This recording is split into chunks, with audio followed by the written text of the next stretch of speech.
कि कल, यानी जो कल वर्किंग डे होगा, उस वर्किंग डे में राहुल गांधी की लोकसभा की सदस्यता बहाल हो जाएगी। उसका एक कारण है। कारण यह है कि आप मोहम्मद फैसल जो लक्षद्वीप के मेंबर ऑफ पार्लियामेंट थे, उसका उनका उदाहरण देखिए आप। उनको अटेम्प्ट टू मर्डर केस में सजा हुई थी और उनकी सजा को केरला हाई कोर्ट ने सस्पेंड कर दिया था। उसके बाद लोकसभा को करना था उनको, लेकिन लोकसभा ने उनकी मेंबरशिप बहाल नहीं की। जब लोकसभा ने उनकी मेंबरशिप बहाल नहीं की तो वो सुप्रीम कोर्ट गए, और जब वो सुप्रीम कोर्ट गए तो जिस दिन हियरिंग होनी थी उसी दिन सुबह लोकसभा सेक्रेटरीट ने हियरिंग सुप्रीम कोर्ट में सुनवाई शुरू होने से पहले उनकी सदस्यता बहाल कर दी थी। उस मुकदमे में भी जो वकील थे वो अभिषेक मनु सिंघवी थे। याद रखिए कि वो जो मोहम्मद फैजल को सजा थी वो 10 साल की सजा थी, अटेम्प्ट टू मर्डर की सजा थी। सेंटेंस सस्पेंड किया केरला हाई कोर्ट ने। यहां पे राहुल गांधी का मैक्सिमम पनिशमेंट 2 साल का, उस पर भी सुप्रीम कोर्ट ने सवाल खड़े किए कि 2 साल क्यों, और कन्विक्शन को स्टे कर दिया है, सस्पेंड नहीं, स्टे कर दिया। तो ये नजीर तो देखिए लोकसभा स्पीकर के पास बहुत बड़ी है कि क्या वो कल खुद व खुद अपनी नजीर को कायम रखते हुए, अपने ही फैसले को कायम रखते हुए कल सुबह राहुल गांधी की सदस्यता बहाल करेंगे, ताकि राहुल गांधी कल पार्लियामेंट में जा पाए और परसों से जो अविश्वास प्रस्ताव बहस है उसमें हिस्सा ले सके। और अगर वो कल नहीं करते हैं तो फिर मसला फिर वही है कि सुप्रीम कोर्ट ऑलरेडी एक केस उसमें देख चुका है सुप्रीम कोर्ट, और सुप्रीम कोर्ट उसी मोहम्मद फैजल के केस में राजीव जी ये कह चुका है कि किसी कोई मेंबरशिप को रोकने के लिए आप सजा का को सस्पेंड या अपील नहीं कर सकते।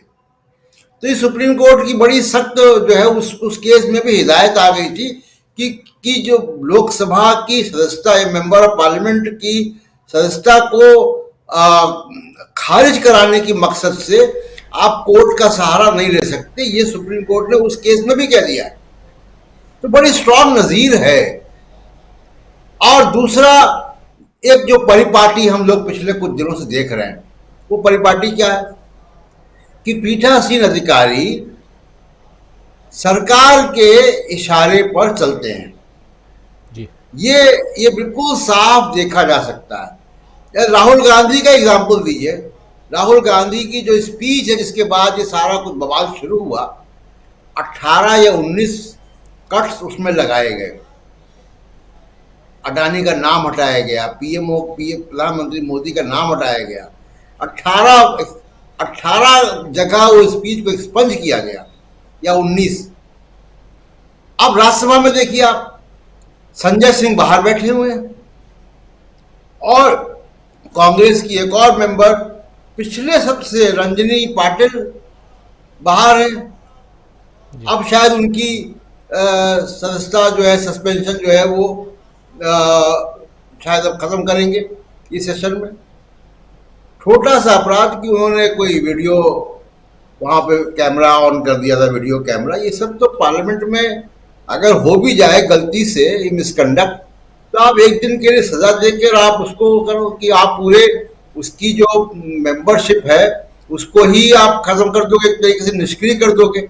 और तीसरा एक बहुत बड़ा मामला जो अभिषेक मनु सिंघवी ने कोर्ट में भी उठाया कि जो वायनाड कंस्टिट्यूंसी है, उनके जो मतदाता है वायनाड के, उनको पूरा हक है कि लोकसभा में जो मुद्दे उठ रहे हैं, जो अविश्वास का प्रस्ताव है, उन अविश्वास के प्रस्ताव में उनका भी रिप्रेजेंटेशन हो। आप लाखों मतदाताओं को कैसे वंचित रख सकते हैं उनके अधिकार से? लेकिन जो कुल मिलाकर जो देखा जा रहा है राजीव जी, वो है कि पॉलिटिकल फैसला होगा, और पॉलिटिकल फैसले में ये आसान नहीं होगा। ये पहले मैंने कहा कि बिरला जी के लिए आसान नहीं होगा ये करना, और हो सकता है कि उनको पीछे से कहा जाए कि भाई ये नहीं करना है, तो ये आसान फैसला उनके लिए नहीं होगा। और पॉलिटिकल लड़ाई नरेंद्र मोदी लड़ना नहीं चाहते, दबाव डालेंगे कि कुछ ना कुछ तरीके से वो राहुल गांधी को संसद में जी, ना आने दें। बिल्कुल, बिल्कुल सही कह देखिए, उसके कानूनी पहलू नज़ीर क्या है वो मैंने शुरू में बता दिया आपको। अब इसकी राजनीति पे चर्चा करते हैं। एक तो स्वामी जी की बात से जो घमंडिया इंडिया बात याद आई मुझे, कि जी, मोदी जी अभी भी इंडिया नाम में उलझे हुए हैं।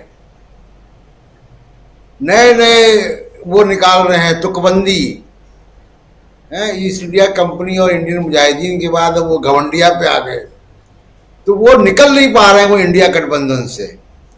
देखिए, मीनू जी ने भी एक बात कही कि दस्खत वो नहीं मिल रहे हैं, पार्लियामेंट फोटो नहीं मिल रहा है, ऐसे कुछ चीज़ों में उलझाएंगे। अरे, राहुल गांधी कोई मतलब लाइसेंस नहीं अप्लाई कर रहे हैं कहीं किसी चीज का, कोई कोई हवाई जहाज का टिकट नहीं खरीद रहे हैं कि आधार कार्ड मैच नहीं कर रहा है। वो मेंबर ऑफ पार्लियामेंट है, 20 साल, चौथा सेशन है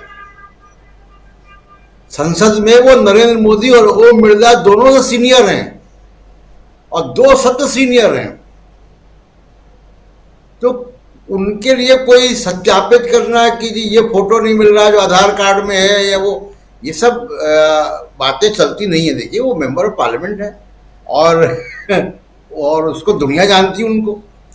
देखिए, मोदी जी, जैसे मैं हमेशा से कहता रहा हूं कि मोदी जी राहुल गांधी से पॉलिटिकल लड़ाई को पोस्टपोन कर रहे हैं, बच रहे हैं। और उस चक्कर में क्या हो रहा है कि राहुल गांधी का जो कद है वो बड़ा होता जा रहा है, दुनिया जान रही है। आप याद कीजिए कि अमेरिकन स्टेट डिपार्टमेंट ने क्या कहा था कि हम नजर रख रहे हैं इस केस पे। यूरोपियन यूनियन ने कहा यूरोपियन यूनियन की संसद मणिपुर पे ही बोल चुकी है। तमाम सारे दुनिया के डिप्लोमेट्स आते हैं भारत में और वो आपकी प्रेस की आज़ादी को लेकर सवाल खड़े करते हैं, ह्यूमन राइट्स को लेकर सवाल खड़े करते हैं। अभी अमेरिका की असिस्टेंट सेक्रेटरी ऑफ स्टेट आई थी भारत में, उन्होंने भी ये सवाल खड़े किए और सरकार के मंत्रियों से मिलकर सवाल खड़े किए। जी, ऐसा नहीं कि उन्होंने कोई प्रेस कॉन्फ्रेंस कर दी यहाँ पे या कहीं और से कोई भाषण दे दिया। तो मोदी साहब की जो छवि है वो लगातार डेंट हो रही है अंतर्राष्ट्रीय स्तर पे भी। और देखिए, भारत के प्रधानमंत्री को तमाम तरीके की स्वीकार्यता चाहिए होती है, क्योंकि छोटा मोटा देश नहीं है भारत। भारत का प्रधानमंत्री दुनिया की जियो पॉलिटिक्स को प्रभावित करता है, जी, वो अबव बोर्ड होना चाहिए। ये छोटी पॉलिटिक्स में फंसकर आप प्रधानमंत्री पद की गरिमा को भी कम कर रहे हैं और अपनी राजनीति को भी खराब कर रहे हैं। मणिपुर पे आप बोल नहीं पा रहे, पार्लियामेंट में बोलना पड़ेगा, क्या पता वो तब भी ना बोले। और दूसरी चीज देखिए, मणिपुर के अलावा भी नू में जो हो रहा है हरियाणा में, आप पूरी तरीके से एक्सपोज हो गए वहां पे।